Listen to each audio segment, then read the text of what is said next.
Hi ಸ್ನೇಹಿತರೆ, welcome to Pulakeshi coaching classes Vijayapura. ಸ್ನೇಹಿತರೆ, 30/6/2024 ನಡೆದಿರ್ತಕ್ಕಂಥ ಟಿಇಟಿ ಪರೀಕ್ಷೆಯ ಗಣಿತ ವಿಷಯದ ಪೇಪರ್ 1 ಪ್ರಶ್ನೆ ಪತ್ರಿಕೆಯನ್ನು ನಾವು ಬಿಡಿಸ್ತಾ ಹೋಗೋಣ. ಅದರಲ್ಲಿ ನಮ್ಮ ಒಂದು ತಾರ್ಕಿಕ ಮಟ್ಟಕ್ಕೆ ನಿಲುಕಿದ ಹಾಗೆ ಪ್ರಾಬ್ಲಮ್ಸ್ಗಳನ್ನು ಬಿಡಿಸ್ತಾ ಇರ್ತೀವಿ. ನೋಡಿ, ಫಸ್ಟ್ ಪ್ರಾಬ್ಲಮ್ ಕೊಟ್ಟಿದ್ದಾರೆ. 63/2 and 5 to the power of 5. ಇದರ ಉತ್ತರ ಏನು ಬರುತ್ತೆ ಅಂತಂದ್ರೆ ಪ್ರಶ್ನೆ ಬರ್ಕೊಳ್ಳೋಣ. ನೋಡಿ, 2 to the power of 4 ಅಂದ್ರೆ 2 × 2 × 2 × 2 ಇಂಟು 5 × 5 × 5. ಇದನ್ನ 63 ಡಿವೈಡೆಡ್ ಬೈ 2 4 4 8 8 16 ಇಂಟು 5 25 25 125. ಸೊ ಈ 63 ಡಿವೈಡೆಡ್ ಬೈ 16 × 125 ಅನ್ನ ಬಿಡಿಸಿದಾಗ ಎಷ್ಟು ಬರುತ್ತೆ ಅಂದ್ರೆ 2000 ಬರುತ್ತೆ. ಈ 2000 63 ನಾವು ಕಟ್ ಮಾಡಿದಾಗ ನಮಗೆ ಬರ್ತಕ್ಕಂತ ಆನ್ಸರ್ ಯಾವುದು ಅಂತಂದ್ರೆ ಸಿ ಉತ್ತರ ಬರುತ್ತೆ ಸ್ನೇಹಿತರೆ. ಸೊ 0.0315 ಬರುತ್ತೆ. ಸೊ ನೆಕ್ಸ್ಟ್ ಪ್ರಶ್ನೆಗೆ ಹೋಗೋಣ. ನೆಕ್ಸ್ಟ್ ಕ್ವಶನ್ ಕೊಟ್ಟಿದ್ದಾರೆ. ಯಾವುದು ಅಂತಂದ್ರೆ 3 to the power of 125, 3 to the cube root of 0.008. ಈ ಪ್ರಶ್ನೆಯನ್ನ ಬಿಡಿಸೋಣ. ನೋಡಿ, 3 to the power of 125 the ಬೆಲೆ ಎಷ್ಟಾಯ್ತು ಅಂದ್ರೆ 5 ಆಯ್ತು, ಪ್ಲಸ್ 0.008 ದ ಬೆಲೆ ಎಷ್ಟಾಯ್ತು ಅಂದ್ರೆ 0.2 ಆಯ್ತು, ಪ್ಲಸ್ 0.343 ಬೆಲೆ ಎಷ್ಟಾಯ್ತು ಅಂದ್ರೆ 0.7 ಆಯ್ತು. ಸೊ ಇವು ಮೂರನ್ನ ಕೂಡಿಸಿದಾಗ ಅಂದ್ರೆ ಕ್ಯೂಬ್ 5 ಕ್ಯೂಬ್ ದ ಬೆಲೆ ಎಷ್ಟು ಅಂದ್ರೆ 125 ಆಗುತ್ತೆ. 2 ಕ್ಯೂಬ್ ದ ಬೆಲೆ ಎಷ್ಟಾಗುತ್ತೆ ಅಂತಂದ್ರೆ 8 ಆಗುತ್ತೆ. 7 ಕ್ಯೂಬ್ ದ ಬೆಲೆ ಎಷ್ಟಾಗುತ್ತೆ ಅಂತಂದ್ರೆ 343 ಆಗುತ್ತೆ. ಸೊ ಅದನ್ನ ಅವರು ಪಾಯಿಂಟ್ ದಲ್ಲಿ ಕೊಟ್ಟಾಗ ನಾವು ಪಾಯಿಂಟ್ ಅಲ್ಲಿ ಇಟ್ಕೊಳ್ಳೋಣ. ಇದರ ಆನ್ಸರ್ ಕೂಡಿಸಿದಾಗ ಇವು ಮೂರನ್ನ ಕೂಡಿಸಿದಾಗ 5.9 ಬರುತ್ತೆ. So B answer is correct. Then ಒಂದು SSC ಗೆ ಸಂಬಂಧಪಟ್ಟ ಹಾಗೆ ಸೆಂಟ್ರಲ್ ಎಕ್ಸಾಮ್ ಗೆ ಸಂಬಂಧಪಟ್ಟ ಹಾಗಿದ್ದ ಪ್ರಶ್ನೆ TET ಯಲ್ಲಿ ಕೇಳಿದ್ದಾರೆ. ಸೊ ಇದನ್ನ ಸಿಂಪಲ್ ಆಗಿ ನಾವು ಬಿಡಿಸಬಹುದು ಸ್ನೇಹಿತರೆ. ಈ ರೀತಿ ಸೀರಿಯಲ್ ಕೊಟ್ಟಾಗ ನೋಡಿ 1 2 3 4 5 6 ಕೊಟ್ಟಿದ್ದಾರೆ. ದೆನ್ 99 ಅನ್ನೋದು ಪೂರ್ಣಾಂಕವಾಗಿದೆ. ಛೇದ ಒಳಗಡೆ 7 7 7 ಫಿಕ್ಸ್ ಇದೆ. ಹಿಂಗ್ ಕೊಟ್ಟಾಗ ಕಾಮನ್ ಬರ್ತಕ್ಕಂತ ಸಂಖ್ಯೆಯನ್ನ ತಾವು ಕಾಮನ್ ಆಗಿ ತಗೊಳ್ಕೊಳ್ಳಿ. ಸೊ ಇಂಟು ಇದಕ್ಕೊಂದು ಬೆಸ್ಟ್ ಏನ್ ಮಾಡ್ಬೇಕು ಅಂದ್ರೆ ಅಪ್ ಟು ಎಲ್ಲಿಯವರೆಗೆ ಅಂಶವನ್ನ ಹೆಚ್ಚಿಗೆ ಮಾಡಿದ್ದಾರೆ ನೋಡ್ಬೇಕು. ಸೊ ನೋಡಿ, 1 ರಿಂದ 6 ರವರೆಗೆ ಮಾಡಿದ್ದಾರೆ. ಇಂಟು 6 ಅನ್ನ ಮಾಡಿ ಬ್ರಾಕೆಟ್ ಒಳಗಡೆ ಇವು ಎಷ್ಟು ಸಂಖ್ಯೆಗಳು ಭಿನ್ನ ರಾಶಿ ಒಳಗಡೆ ಇದಾವೆ. ಸೊ ಎಲ್ಲಾ ಸಂಖ್ಯೆಗಳಿಗೆ ನೀವೇನಾಗುತ್ತೆ ಅಂತಂದ್ರೆ ಕಾಮನ್ ಆಗಿ ನಿಮ್ಗೆ ಗೊತ್ತಿದೆ, ಛೇದ ಸೇಮ್ ಇದ್ದಾಗ ಅಂಶಗಳು ಎಲ್ಲವೂ ಏನಾಗ್ಬಿಡುತ್ತೆ, ಕೂಡುತ್ತೆ. ಸೊ ಎಲ್ಲಾ ಅಂಶಗಳನ್ನ ನಾವು ಕೂಡಿಸಿದಾಗ ಇದನ್ನ ಇಂಟು ಮಾಡಿ 6 54 6 54 ಒಂದು 59 ಆಯ್ತು. ಇಂಟು ಒಟ್ಟು ಕೂಡಿಸಿದಾಗ ಎಷ್ಟಾಗುತ್ತೆ 21 ಆಯ್ತು. 7 7 7 3 ಸೊ 594 ಪ್ಲಸ್ ಎಷ್ಟಾಗುತ್ತೆ 3 ಆಯ್ತು. ಸೊ ಇಲ್ಲಿ ಬಂದಿರತಕ್ಕಂತ ಒಂದು ಉತ್ತರ 597. ನೋಡಿ, option C is the correct answer. So ಇಲ್ಲಿ ನಮ್ಗೆ ಏನಾಯ್ತು ಅಂತಂದ್ರೆ ಇಲ್ಲಿ ಪ್ಲಸ್ ಚಿಹ್ನೆ ಇರುತ್ತೆ. ಇದನ್ನ ಸುಲಭವಾಗಿ ನಾವು ಬಿಡಿಸಬಹುದು. ನೆಕ್ಸ್ಟ್ ಪ್ರಶ್ನೆಯನ್ನ ನೋಡುವುದಾದ್ರೆ 1/3 ಮತ್ತು 7/8 ನಡುವಿನ ಒಂದು ಭಿನ್ನ ರಾಶಿ. ಇದಕ್ಕೆ ನಾವು ಯಾವ ತರನ ಬಿಡಿಸಬಹುದು ಅಂತಂದ್ರೆ ಇವೆರಡು ಸಂಖ್ಯೆಗಳನ್ನ ಕೊಟ್ಟಾಗ ಎರಡು ಸಂಖ್ಯೆಗಳ ಛೇದಗಳು ಸಮನಾಗಿರಬೇಕು. ಅಂದ್ರೆ ಈ ಎರಡು ಸಂಖ್ಯೆಗಳನ್ನ 1 ರಿಂದ ಭಾಗಿಸಿ. ಸೊ ಅಂದ್ರೆ ಒಂದೇ ಸಂಖ್ಯೆಯಿಂದ ಭಾಗಿಸಿದಾಗ 3 8 ಎಷ್ಟಾಯ್ತು 24 ಆಯ್ತು. ಛೇದಕ್ಕೂ 8 ರಿಂದ ಭಾಗಿಸಿ, ಇದಕ್ಕೂ 8 ರಿಂದ ಭಾಗಿಸಿ. 7 ಎಷ್ಟಲೇ ಬರುತ್ತೆ ಇದನ್ನು ನೋಡ್ಕೋಬೇಕು. ಸೊ 8 3 24 ಅಂದ್ರೆ 3. ಸೊ ಇಲ್ಲಿ ಆನ್ಸರ್ ಬರ್ತಕ್ಕಂಥದ್ದು ಅಂತಂದ್ರೆ ಇಲ್ಲಿ 21/24 ಬಂತು. ಸೊ ಇಲ್ಲಿ 8/24 ಬಂತು. ಅಂದ್ರೆ 8 ಒಂದ್ಲೆ 8 ಮೂರ್ಲೆ 1/3 ಇದರ ನಡುವೆ ಇರತಕ್ಕಂತ ಒಂದು ಭಿನ್ನ ರಾಶಿಯನ್ನ ನೋಡಿದಾಗ ನಾನು ಇಲ್ಲಿ ಆಪ್ಷನ್ಸ್ ಬರ್ದಿಲ್ಲ, ಬಟ್ ಇದಕ್ಕೆ ನಿಯರೆಸ್ಟ್ ಭಿನ್ನ ರಾಶಿ ಅಂತ ತಗೊಂಡಾಗ 20/24 ಬರುತ್ತೆ, 19/24 ಬರುತ್ತೆ, 18/24 ಬರುತ್ತೆ, 17/24 ಬರುತ್ತೆ. ಸೊ ಇದು ಆಪ್ಷನ್ ನಲ್ಲಿ ಇರುವುದರಿಂದ ಆಪ್ಷನ್ 17/24 ಅನ್ನೋದು ಒಂದು ಸರಿಯಾದ ಉತ್ತರ ಸ್ನೇಹಿತರೆ. ಸೊ ನೆಕ್ಸ್ಟ್ ಪ್ರಶ್ನೆಯನ್ನು ನೋಡಿದಾಗ ಮೊದಲ 10 ಅವಿಭಾಜ್ಯ ಸಂಖ್ಯೆಗಳ ಮಧ್ಯಾಂಕವನ್ನ ಕಂಡುಹಿಡಿಯಿರಿ ಅಂತ ಹೇಳಿದ್ದಾರೆ. ಸೊ ನಿಮಗೆ ಗೊತ್ತಿದೆ ಅವಿಭಾಜ್ಯ ಸಂಖ್ಯೆಗಳು ಅಂದ್ರೆ ಯಾವುದೇ ಸಂಖ್ಯೆಯಿಂದ ಭಾಗ ಹೋಗಬಾರದು. ಸೊ ಯಾವುದೇ ಸಂಖ್ಯೆಯಿಂದ ಭಾಗ ಹೋಗ್ಲಾರದ ಸಂಖ್ಯೆ ಅಂದ್ರೆ 2, 3, 5, 7, 11, 13, 17, 19, 23 ನೋಡಿ 1, 2, 3, 4, 5, 6, 7, 8, 9. ನೆಕ್ಸ್ಟ್ ಬರ್ತಕ್ಕಂಥದ್ದು 29. ಇದ್ರ ಒಳಗಡೆ ಮಧ್ಯಾಂಕ ಅಂತಂದ್ರೆ ಮಧ್ಯ ಸಂಖ್ಯೆ. ಈ ಕಡೆ 4 ಕ್ಯಾನ್ಸಲ್ ಮಾಡಿ, ಈ ಕಡೆ 4 ಕ್ಯಾನ್ಸಲ್ ಮಾಡಿ, ಮಧ್ಯದೊಳಗಡೆ ಉಳಿದಿರ್ತಕ್ಕಂಥ ಎರಡು ಸಂಖ್ಯೆಗಳನ್ನ ಕೂಡಿಸಿದಾಗ ಬರುವುದು 24. 2ರಿಂದ ಭಾಗ ಮಾಡಿ ಎಷ್ಟು ಬರುತ್ತೆ? 12. 12 ಅನ್ನೋದು ಏನಾಗುತ್ತೆ? ಇದರ ಒಂದು ಮಧ್ಯಾಂಕ ಅಂದ್ರೆ ಮಧ್ಯ ಸಂಖ್ಯೆ ಆಗುತ್ತೆ. ಸೊ ನೆಕ್ಸ್ಟ್ ಪ್ರಶ್ನೆಯನ್ನು ನೋಡಿದಾಗ 12 ಗಂಟೆಗಳು 8 ದಿನಗಳು ಈ ಅನುಪಾತದ ಸಂಕ್ಷಿಪ್ತ ರೂಪ ಏನು ಅಂತ ಕೊಟ್ಟಿದ್ದಾರೆ. ಸ್ವಲ್ಪ ಪ್ರಶ್ನೆ ಇದೇನ್ ಮಾಡಿದ್ದಾರೆ ಅಂದ್ರೆ ಗಂಟೆಯಲ್ಲಿ ಕೊಟ್ಟಿದ್ದಾರೆ, ಇದನ್ನ ದಿನಗಳಲ್ಲಿ ಕೊಟ್ಟಿದ್ದಾರೆ. ನೀವು ಗಂಟೆ ಮತ್ತು ದಿನಗಳನ್ನು ಇದನ್ನ ಗಂಟೆಯಲ್ಲಿ ಕನ್ವರ್ಟ್ ಮಾಡಿದ್ರೆ ಇದನ್ನು ದಿನಗಳನ್ನು ಸಹಿತ ನೀವೇನ್ ಮಾಡಬಹುದು ಅಂತಂದ್ರೆ ಗಂಟೆಯಲ್ಲಿ ಕನ್ವರ್ಟ್ ಮಾಡಿ. ಸೊ 12 ಗಂಟೆ ಅಂದ್ರೆ 8 ದಿನ ಇಂಟು ಏನ್ ಮಾಡ್ಬೇಕು 24 ಒಂದ್ ದಿನದಲ್ಲಿ ಇರ್ತಕ್ಕಂಥ ಗಂಟೆಗಳನ್ನ ಕನ್ವರ್ಟ್ ಮಾಡಿ. ಸೊ 12 ದಿನ 8 4 32 8 2 16 3 19. ಸೊ 192. ಸೊ 192 ಅನ್ನ ನೀವು ಕಟ್ ಮಾಡಿದ್ರೆ 12 ಒಂದಲೇ ಆಯ್ತು. ಸೊ 12 ಒಂದಲೇ 12 ಎಷ್ಟು ಉಳಿತು ಅಂತಂದ್ರೆ 7 ಉಳಿತು. 12 6 72 1:16. ಅಥವಾ ಈ ಕೊಟ್ಟಿರ್ತಕ್ಕಂಥ ಸಂಖ್ಯೆಯನ್ನ ನೀವೇನ್ ಮಾಡಬಹುದು ಅಂದ್ರೆ ಅರ್ಧ ದಿನ, ಈ ಕಡೆ 8 ದಿನ ಕೊಟ್ಟಿದ್ದಾರೆ, ಈ ಒಂದನ್ನ ಇಲ್ಲೇ ಇಟ್ಕೊಂಡು 8ಅನ್ನ ಆ ಕಡೆ ಕಳಿಸಿದ್ರೆ 8 × 2 ಆಗುತ್ತೆ. ಇದರ ಅನುಪಾತ ಈಸಿಯಾಗಿ ನೀವು ಬಿಡಿಸಬಹುದು ಸ್ನೇಹಿತರೆ. ಸೊ ಇದನ್ನು ಸಹಿತ ದಿನಕ್ಕೆ ಕನ್ವರ್ಟ್ ಮಾಡಿ ಬಿಡಿಸಬಹುದು. ಸೊ ಆನ್ಸರ್ ಯಾವ್ದಾಯ್ತು ಅಂದ್ರೆ 1:16 ಆಗುತ್ತೆ. ನೆಕ್ಸ್ಟ್ ಪ್ರಶ್ನೆಯನ್ನು ನೋಡುವುದಾದ್ರೆ ಬಿ ನ ಶೇಕಡ ಎ ರಷ್ಟು 100 ಮತ್ತು ಸಿ ನ ಶೇಕಡ ಬಿ ರಷ್ಟು 200 ಆದ್ರೆ ಎ ಮತ್ತು ಸಿ ಗಳ ನಡುವಿನ ಸಂಬಂಧ ಕಂಡುಹಿಡಿಯಿರಿ ಅಂತ ಹೇಳಿದ್ದಾರೆ. ಸೊ ಇದು ಸಾಮಾನ್ಯವಾಗಿ ನಾವೇನ್ ಮಾಡಬಹುದು, ಥಿಂಕ್ ಮಾಡಬಹುದು. ಬಿ ನ ಶೇಕಡ ಎ ರಷ್ಟು 100 ಇದೆ, ಎ ರಷ್ಟು 100 ಇದೆ ಅಂತಂದ್ರೆ ಇನ್ನು ಬಿ ರಷ್ಟು ಸಿ ನ ಶೇಕಡ ಬಿ ರಷ್ಟು ಏನಾಗಿದೆ 200 ಇದೆ. ಬಿ ನ ಇಲ್ಲಿ ಬಿ ಬರೆಯೋಣ, ಇಲ್ಲಿ ಸಿ ಬರೆಯೋಣ. ನೋಡಿ ಎ ನ ಶೇಕಡ 100ರಷ್ಟು, ಬಿ ನ ಸಿ ನ ಶೇಕಡ ಬಿ ರಷ್ಟು 200 ಆದರೆ ಇದರದು 200 ಆದರೆ ಎ ಮತ್ತು ಸಿ ಗಳ ನಡುವಿನ ವ್ಯತ್ಯಾಸ ಎಷ್ಟು? ಸೊ ಈ ಎ ಮತ್ತು ಸಿ ಗಳ ನಡುವಿನ ವ್ಯತ್ಯಾಸ ಅಂತಂದ್ರೆ ಇವಾಗ ನೋಡಿ ಇಂಟರ್ಚೇಂಜ್ ಮಾಡಿದ್ರೆ so C is equal to B ನ ರಷ್ಟು ಅಂದ್ರೆ ಈ ಕಡೆ ಹಾಕಿ, ಎ ನ ರಷ್ಟು ಅಂದ್ರೆ ಬಿ ಕಡೆ ಹಾಕಿ, ಅವಾಗ ಏನಾಗುತ್ತೆ 2a ಇಸ್ ಈಕ್ವಲ್ ಟು ಏನಾಗುತ್ತೆ ಸಿ ಆಗುತ್ತೆ. ಸೊ ಇದರ ಬೆಟರ್ ಆನ್ಸರ್ ಯಾವುದು ಅಂತಂದ್ರೆ 2a is equal to C ಉತ್ತರ ಸರಿಯಾಗಿದೆ.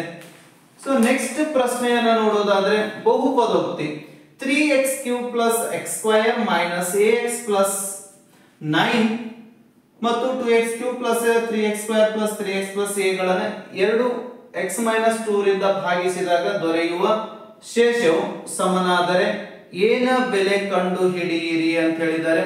ಸೊ a ನ ಬೆಲೆಯನ್ನ ಕಂಡು ಹಿಡಿಬೇಕಾದ್ರೆ ಮೊದಲು ನಾವೇನ್ ಮಾಡಬೇಕು ಅಂತಂದ್ರೆ ಈ x - 2 ಅನ್ನ 0 ಅಂತ ತಗೊಂಡು x ನ ಬೆಲೆಯನ್ನ ಈ ಇಕ್ವೇಶನ್ ಅಲ್ಲಿ ಹಾಕೋಣ. ನೋಡಿ ಇಕ್ವೇಶನ್ ಏನಿದೆ 3x³ + x² - ax + 9 ಇದೆ. ಸೊ ಇದರ ಒಳಗಡೆ ಬೆಲೆಯನ್ನ ನೀವು ತುಂಬಿದಾಗ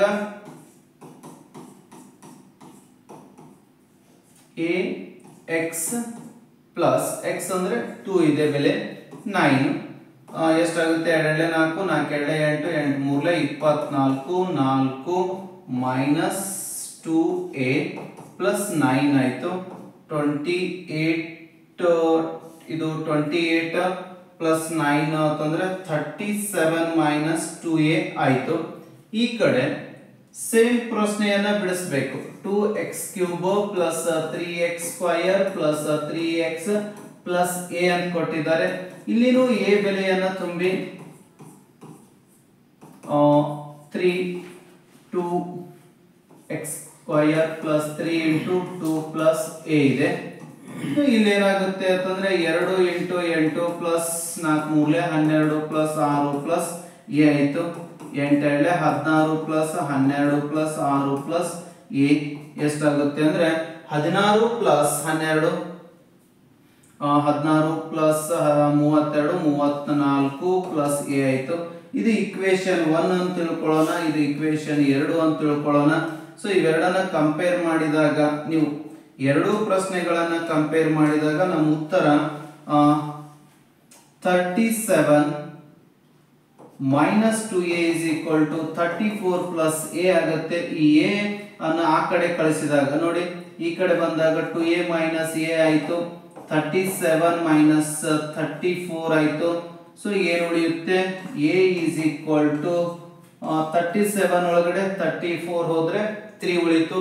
ನಾನಿಲ್ಲಿ ಆಪ್ಷನ್ ಬರೆದಿಲ್ಲ, ಬಟ್ ಅಲ್ಲಿ ಆಪ್ಷನ್ ಯಾವ್ದಾದ್ರು ಒಂದು ಏನಾಗಿರುತ್ತೆ 3 ಅಂತಕ್ಕಂಥದ್ದು ಇರುತ್ತೆ. ಸೊ ಆನ್ಸರ್ ಏನಾಗುತ್ತೆ 3 ಆಗುತ್ತೆ.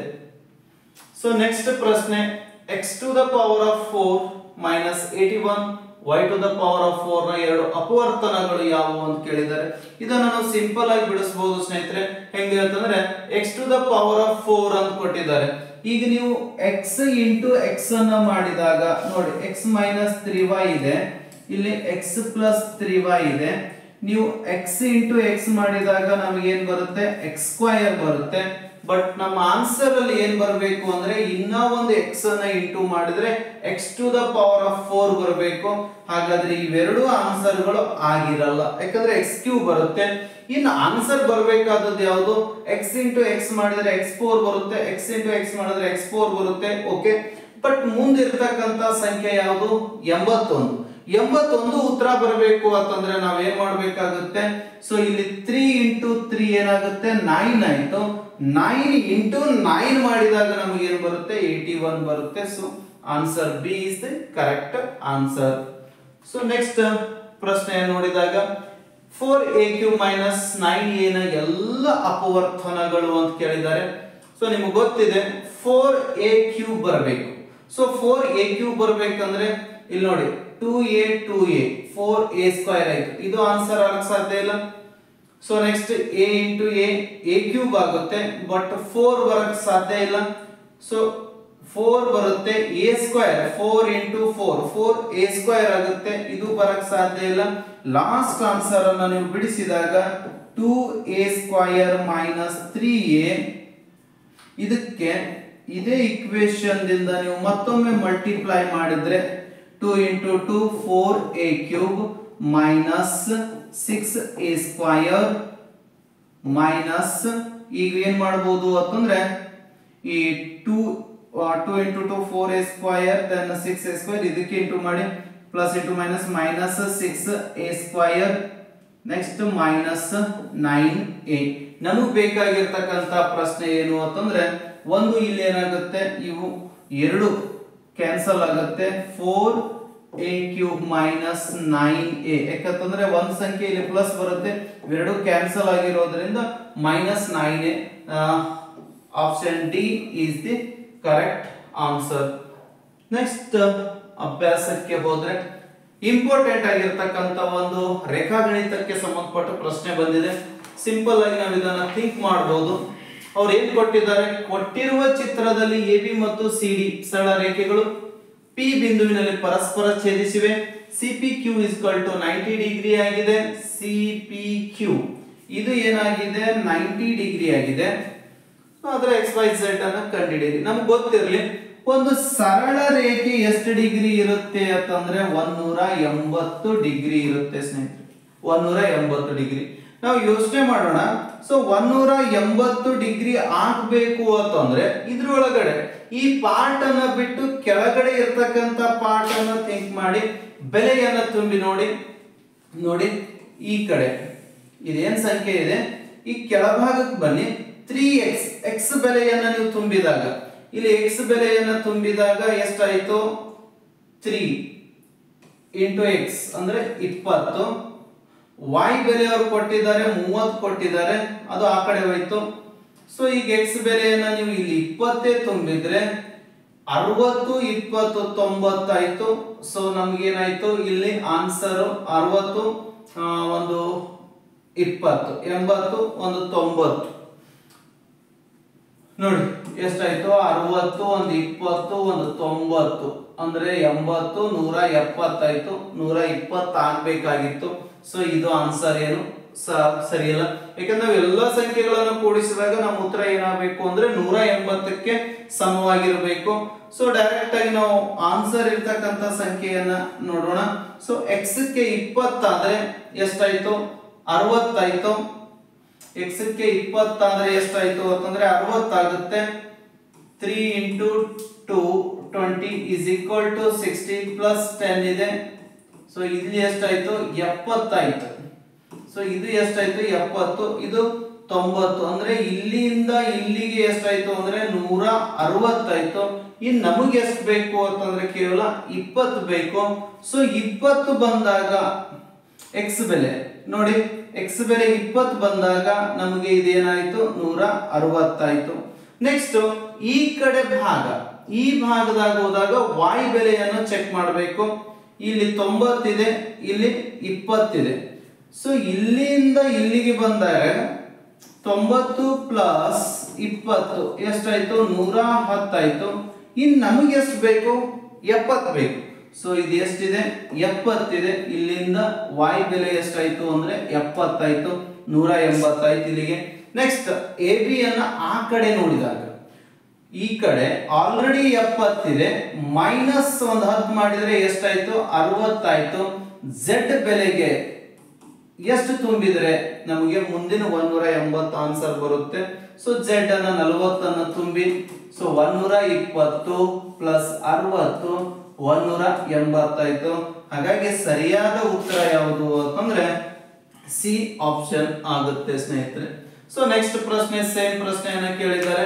ನಿಮಗೆ ಗೊತ್ತಿದೆ ಒಂದು ತ್ರಿಭುಜದ ಒಳಕೋನಗಳ ಮೊತ್ತ ಎಷ್ಟು ಡಿಗ್ರಿ ಅಂದ್ರೆ 180 ಡಿಗ್ರಿ ಆಗುತ್ತೆ. ಇಲ್ಲಿ ಅವ್ರು ಏನ್ ಮಾಡಿದ್ದಾರೆ ಅಂತಂದ್ರೆ ಶೃಂಗಾಭಿಮುಖ ಕೋನಗಳು ಯಾವಾಗ್ಲೂ ಸಮನಾಗಿರುತ್ತೆ ಸ್ನೇಹಿತರೆ. 4a 130 ಆಯ್ತು. ಸೊ ಇವಾಗ ನಮಗೆ ಇಲ್ಲಿ 170 ಡಿಗ್ರಿ ಇದೆ. a 4a plus 30 ಕೊಟ್ಟಿದ್ದಾರೆ. ಸೊ 4a plus 30 ಅಂತಂದ್ರೆ ನೋಡಿ a plus 4a plus 30 is equal to ಎಷ್ಟು ಡಿಗ್ರಿಗೆ ಸಮ? 180 ಡಿಗ್ರಿಗೆ ಸಮ. ಈಗ 4a ಅಂದ್ರೆ 5a ಆಯ್ತು. 180 minus 30. So 5a is equal to ಎಷ್ಟಾಗುತ್ತೆ? 150 ಆಯ್ತು. So 5a is equal to ಎಷ್ಟು ಡಿಗ್ರಿ? 30 ಡಿಗ್ರಿ. 5 ಒಂದ್ಲೆ 5 30. ಸೊ a ಬೆಲೆ ಎಷ್ಟು ಬಂತು ಅಂತಂದ್ರೆ 30 ಡಿಗ್ರಿ ಬಂದ್ರೆ ಇಲ್ಲಿ a 30 ಆದ್ರೆ ಎಷ್ಟಾಗುತ್ತೆ ನೋಡಿ, 4 ಇಂಟು a ಅಂತ ಕೇಳಿದ್ದಾರೆ. ನಾವು a ಬೆಲೆಯನ್ನ ಏನ್ ಮಾಡಬಹುದು? ಈಸಿಯಾಗಿ 30 ಮಾಡಬಹುದು. ಬಟ್ ಇಲ್ಲಿ 4 ಇಂಟು a ಅಂತಂದ್ರೆ 4 ಮೂರ್ಲೆ 12 120 ಪ್ಲಸ್ 30 150 ಡಿಗ್ರಿ ಆಯ್ತು. ಬಟ್ ಅವರು ಪ್ರಶ್ನೆಯ ಪ್ರಕಾರ a ಯ ಬೆಲೆಯನ್ನ ಕೇಳಿದ್ರೆ 30 ಡಿಗ್ರಿ ಆಯ್ತು. ಸಿ ಯ ಬೆಲೆಯನ್ನ ಕೇಳಿದ್ರೆ ಇದು 70 ಒಂದು 30 ಎಷ್ಟಾಯ್ತು? 100. ಸಿ ಯ ಬೆಲೆ ಎಷ್ಟಾಯ್ತು? 80 ಡಿಗ್ರಿ ಆಯ್ತು. ಪ್ರಶ್ನೆಯ ಪ್ರಕಾರ ಸಿ ಯ ಬೆಲೆ ಕೇಳಿದ್ರೆ 80 ಡಿಗ್ರಿ ಆಗುತ್ತೆ ಸ್ನೇಹಿತರೆ. ನೆಕ್ಸ್ಟ್ ಪ್ರಶ್ನೆಯನ್ನ ನಾವು ನೋಡೋಣ. ಸೇಮ್ ಕ್ವಶನ್ ಅನ್ನ ಕೊಟ್ಟಿದ್ದಾರೆ. ಎರಡು ಕೋನಗಳು ಬಾಹುಗಳು ಸಮವಾಗಿದ್ದಾಗ ಸರ್ವೇ ಸಾಮಾನ್ಯವಾಗಿ ಏನಾಗುತ್ತೆ ಅಂತಂದ್ರೆ ಮುಂದಿನ ಅಳತೆಗಳು ಸಮನಾಗಿರುತ್ತೆ. ಇದು 90 ಡಿಗ್ರಿ ಇದ್ರೆ ಇವೆರಡು ಕೋನಗಳು ಸಮವಾಗಿದ್ದಾಗ ಇದು 45 ಇದು 45 ಡಿಗ್ರಿ ಇರುತ್ತೆ. ಸೊ ಇದು 45 ಡಿಗ್ರಿ ಇದ್ದಾಗ ಈ ಹೊರ ಕೋನ ಎಷ್ಟಾಗುತ್ತೆ ಅಂದ್ರೆ 135 ಡಿಗ್ರಿ ಆಗುತ್ತೆ. 135 ಯಾಕೆ ಅಂತಂದ್ರೆ 180 ಆಗಬೇಕಾದ್ರೆ ಆಲ್ರೆಡಿ ಅವ್ರು 45 ಡಿಗ್ರಿ ಕೊಟ್ಟಿದ್ದಾರೆ. ಸೊ ಈ 45ಕ್ಕೆ ಎಷ್ಟನ್ನು ಕೂಡಿಸಿದಾಗ 180 ಡಿಗ್ರಿ ಆಗುತ್ತೆ ನೋಡಿ, ಅದು ಅದಕ್ಕೆ ಸರಿಯಾದ ಉತ್ತರ ಆಗುತ್ತೆ ಸ್ನೇಹಿತರೆ. ನೆಕ್ಸ್ಟ್ ಪ್ರಶ್ನೆಯನ್ನ ನೋಡೋಣ. ಸೊ 7a ಡಿವೈಡೆಡ್ ಬೈ 5 ಕೊಟ್ಟಿದ್ದಾರೆ. ಸೊ ಈಸಿಯಾಗಿ ಈ ಲೆಕ್ಕವನ್ನು ಬಿಡಿಸಬಹುದು. 7a divided by 5 plus 2/3 is equal to 2 ಆದಾಗ a ಬೆಲೆ ಲಸ ಎಷ್ಟಾಗುತ್ತೆ ಅಂದ್ರೆ 15 ಆಗುತ್ತೆ. 5 ಮೂರ್ಲೆ ಅಂದ್ರೆ 21a, 7 ಮೂರ್ಲೆ 21, 3 5 5 2 10 is equal to 2. So 21a plus 10 is equal to 30 ಆಯ್ತು. 15 2 30. So 21a is equal to 30 minus 10, 2a ಎಷ್ಟಾಯ್ತು? 21a is equal to 20 ಆಯ್ತು. So a is equal to 20 divided by 21. So 20 divided by 21 is the correct answer. Then last ಒಂದು ಪ್ರಶ್ನೆ ಇದೆ. b ಯ ಬೆಲೆಯನ್ನ √4a ಮತ್ತು a -1 c 5b -2 ಕೊಟ್ಟಿದ್ದಾರೆ. ನಿಮಗೆ ಗೊತ್ತಿದೆ ಸ್ನೇಹಿತರೆ, ಇದನ್ನ ಈ ಕಡೆ ನಾವು ತಗೊಂಡ್ರೆ ಏನಾಗುತ್ತೆ ಅಂತಂದ್ರೆ b ಸ್ಕ್ವೇರ್ ಆಗುತ್ತೆ. ಇವಾಗ b ಯ ಬೆಲೆ ಎಷ್ಟಾಯ್ತು ಅಂದ್ರೆ 4a ಆಗುತ್ತೆ. ಇಲ್ಲಿ ನೇರವಾಗಿ ನಾವು ಇದೇ ಪ್ರಶ್ನೆಯನ್ನ ಬಿಡಿಸಬಹುದು. Into c power of 5 divided by b power of -2 ಇದೆ. ಸೊ ಇಲ್ಲಿ ಏನ್ ಮಾಡಬಹುದು ಅಂತಂದ್ರೆ ಇಸಿಕಲ್ ಟು ಅವ್ರು ಎಷ್ಟು ಕೊಟ್ಟಿದ್ದಾರೆ? 128 ಕೊಟ್ಟಿದ್ದಾರೆ. ಸೊ ಈಗ ಈ b ಪವರ್ a ಅನ್ನ ಕೊಟ್ಟಿದ್ದಾರೆ ಅಂತಂದಾಗ ನಾವು ಯೋಚನೆ ಮಾಡಬೇಕು. ಇಲ್ಲಿ b ಪ್ಲೇಸಿಗೆ a -1 ಅಂದ್ರೆ a -1 divided by c into 5. b ಪ್ಲೇಸಿಗೆ ನಾವೇನ್ ಮಾಡಬಹುದು ಅಂತಂದ್ರೆ ರೂಟ್ b -2 ಮಾಡಬಹುದು. ಸೊ ರೂಟ್ b -2 ಅನ್ನ ಮಾಡಿದಾಗ ಸೇಮ್ ಆನ್ಸರ್ ಅಂದ್ರೆ 4a ಅಂತ ಬರೆದು ಬಿಡೋಣ. ಅದರ ಜೊತೆಗೆ ಅದು ಏನ್ ಬೆಲೆ ಕೊಟ್ಟಿದ್ದಾರೆ? 4a ರೂಟ್ 4a ಅಂತ ಬರೆದ್ರೆ ರೂಟ್ 4a ಬೆಲೆ ಎಷ್ಟಾಗುತ್ತೆ? 2a ಸ್ಕ್ವೇರ್ ಆಗುತ್ತೆ. ಸೊ ಇದು ನಾವೇನ್ ಮಾಡೋದು? a -1 into c raised to 5 2a square ಆಗುತ್ತೆ. ರೂಟ್ ತೆಗೆದ್ರೆ ಸೊ ಇಲ್ಲಿ 2a ಸ್ಕ್ವೇರ್ ಅನ್ನ ಮೇಲ್ಭಾಗಕ್ಕೆ ಈ ಕಡೆ ನಾವು 128 ಗೆ ಪವರ್ ಅನ್ನ ಕಳಿಸಿದ್ರೆ ಇಲ್ಲಿ ನೋಡಿ ಇದೇನಾಗುತ್ತೆ? a raised to 1 into 2 raised to -2 ಇದು ಮೇಲ್ಗಡೆ ಬಂದ್ರೆ ಇವಾಗ ಪವರ್ ಅನ್ನ ತೆಗೆದ್ರೆ 2 -3 ಉಳಿತು. So -3 into c raised to 5. So c raised to 5 ಅನ್ನ ಮಾಡಿದಾಗ ಇಲ್ಲಿ ಏನಾಗುತ್ತೆ ಅಂದ್ರೆ ಲಾಸ್ಟ್ ಸಂಖ್ಯೆ c ಉಳಿಯುತ್ತೆ. ಸೊ a ಗೆಟ್ ಕ್ಯಾನ್ಸಲ್ ಆದಾಗ c ಉಳಿಯುತ್ತೆ. c ಅನ್ನ ಎಷ್ಟು ಬಾರಿ ನಾವು ಇಂಟು ಮಾಡಿದಾಗ, ಸೊ ಈ ನಂಬರ್ 2 ಇದೆ, 2 ಅನ್ನ ಎಷ್ಟು ಬಾರಿ ಇಂಟು ಮಾಡಿದಾಗ ನಮಗೆ ಬೇಕಾದ ಉತ್ತರ ಸಿಗುತ್ತೆ ಅಂತಂದ್ರೆ 2 into 2 into 2 into 2 into 2 2 2s 4 4 2s 8 8 2s 16 16 2s 32 32 2s 64 64 2s ಎಷ್ಟಾಗುತ್ತೆ ಅಂತಂದ್ರೆ 128 ಆಗುತ್ತೆ. ಸೊ ಇವುಗಳನ್ನ ಇಂಟು ಮಾಡಿದಾಗ ಇದಕ್ಕೆ ಸರಿಯಾದ ಉತ್ತರ ಯಾವ್ದಾಗುತ್ತೆ ಅಂತಂದ್ರೆ 5 ಆಗುತ್ತೆ ಸ್ನೇಹಿತರೆ. ಸೊ ನೆಕ್ಸ್ಟ್ ಉಳಿದಿರತಕ್ಕಂತ ಪ್ರಶ್ನೆಯನ್ನ ನೆಕ್ಸ್ಟ್ ವಿಡಿಯೋ ಕ್ಲಾಸ್ ಅಲ್ಲಿ ಮತ್ತು ಇದನ್ನ ಸಂಪೂರ್ಣವಾಗಿ ಇನ್ನೊಂದು ತರಗತಿಯಲ್ಲಿ ನಾವು ಕ್ಲಿಯರ್ ಆಗಿ ಬಿಡಿಸೋಣ ಅಂತ ಹೇಳ್ತಾ ಇಲ್ಲಿಗೆ ನನ್ನ ಈ ವಿಡಿಯೋ ಕ್ಲಾಸ್ ಅನ್ನು ಮುಗಿಸ್ತಾ ಇದ್ದೀನಿ. ಎಲ್ಲರಿಗೂ ಆಲ್ ದಿ ಬೆಸ್ಟ್.